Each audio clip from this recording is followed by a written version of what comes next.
Well, a few moments ago, we met a Ukrainian celebrity, but now we're going to catch up with a former child star from right here at home. She's not a snob, but she played one on TV. In the 1980s, Lisa Whelchel starred in the hit series The Facts of Life. And as Lisa Ryan tells us, you may be surprised to find out how the actress is spending her time today. You know her as Blair, the rich and self-absorbed prep school princess of the 80s hit show The Facts of Life. Each week, TV audiences were invited into the halls of Eastland Academy to meet Tootie, Joe, Natalie, Mrs. Garrett, and Blair. Here we shared a laugh, a few tears, and the facts of life. It seems as though we've seen so many childhood actors go bad. You know, they grow up and then they get involved in drugs and alcohol and all kinds of different things. What kept you through all of that time? You know, I think it's just that we are all, of course, born with an emptiness inside that's put there on purpose to be filled with a relationship with Jesus. And I was so fortunate that that empty place was satisfied as a 10-year-old. So when I moved to California as a 12-year-old and then eventually got on The Facts of Life and was in the position that other child stars are, with the money and the access and the privileges and the fame to go down any path they want to look for something to satisfy them, to fill that up. And so I wasn't tempted to go down those paths because I was already filled. And I think I know that that is what saved me.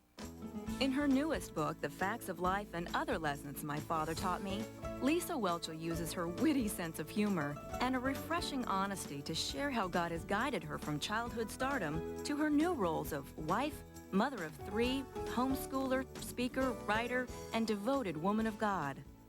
How do you balance everything? I don't. Yay, an honest woman. I'm sorry, but you know, it really is. Sometimes you don't balance it, no, don't you? No, you don't. There are times it feels like there's not one area in my life that I actually do well. I just try to do the best I can in the areas that I feel the Lord's calling me to, and I try to let go of some that when I realize, you know what, God's not blessing this. He may not be wanting me to do this, and then have the courage to let it go. Lisa and her family have just wrapped up the road trip of a lifetime.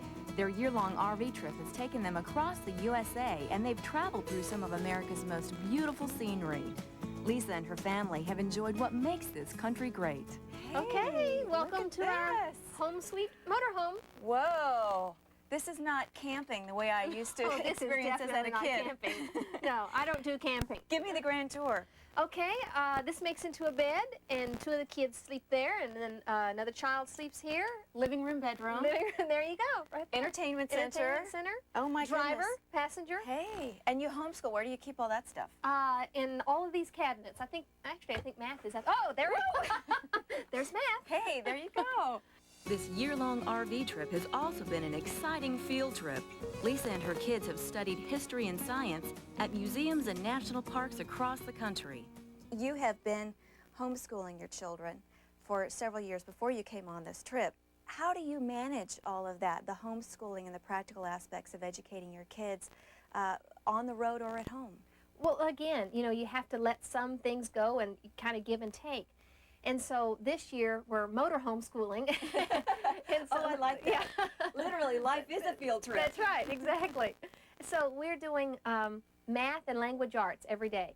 And other than that, science museums, history museums, we're doing some read aloud books. That's covering the rest of the curriculum. Right. When we get home, In a very practical way. Right, that's right. And when we get home, it'll be different. Do you think anybody can homeschool? Probably not. And I don't think everybody should homeschool. I think it's a wonderful. I'm thankful for our family that we've been able to homeschool. But you know what? I thought being a stay-at-home mom was, you know, the end all and what God had called me to, and I assumed that meant for the rest of my life. And I was as surprised as anyone, and many tears were shed when He called me back into the work field. You know, even part-time, writing books and speaking, that takes me away from the kids, and I went kicking and screaming. But, you know, you just have to be really careful before you put God in a box. It's not stay-at-home mom, it's not working mom, it's not public school, Christian school, or homeschool. It is obeying what God has called you to do and having the peace to know what that is. Boy, she's a great gal, just so genuine as a she really mom is. and as a person. And Now, would you like one of those RVs? well, That's not an RV, is it? It's a motorhome. yeah, that's a house on wheels, actually. I Yeah. think. But if I were going to do what she's doing, if I was going to do what she's doing, I would like to do it like that. I'm not a camper either. I mean, my idea of camping is the bridal suite at the Hilton, you know what I mean? I did not want the tent. No. Where's the jacuzzi? Yeah, exactly.